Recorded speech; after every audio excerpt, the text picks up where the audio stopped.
It's definitely the front lines of helping those in need. We'll be good. The lines of food fill an entire warehouse on St. Paul's East Side, and the lines of people at the House of Refuge Outreach Center never end. If we had a superhero, it would be Sharon Ross. I'll tell you, she's a superhero.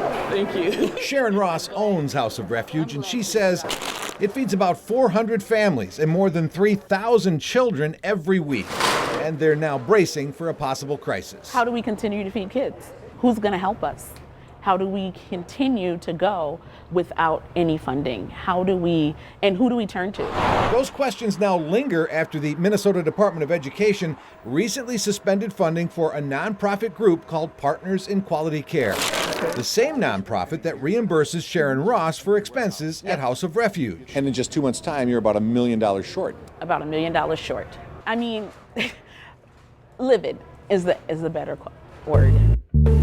MDE tells us they suspended the funding in part because in March of 2021, the Department of Education declared the organization, quote, seriously deficient due to their failure to conform to performance standards, and also because they are named in these federal search warrants.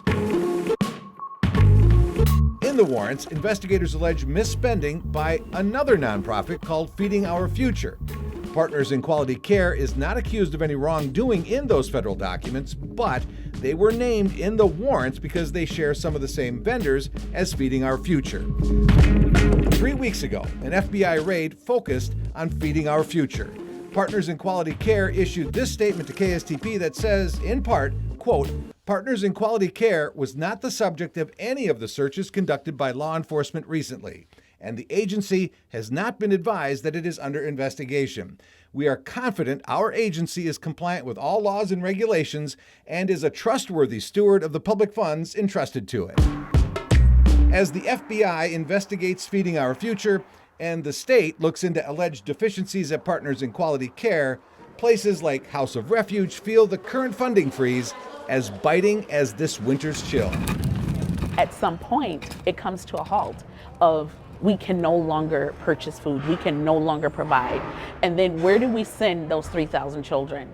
Who can we send those 3,000 children to say, here, they're continuing to fund this organization so you can get food from them? Where do we go from here? So we're in a dire straits.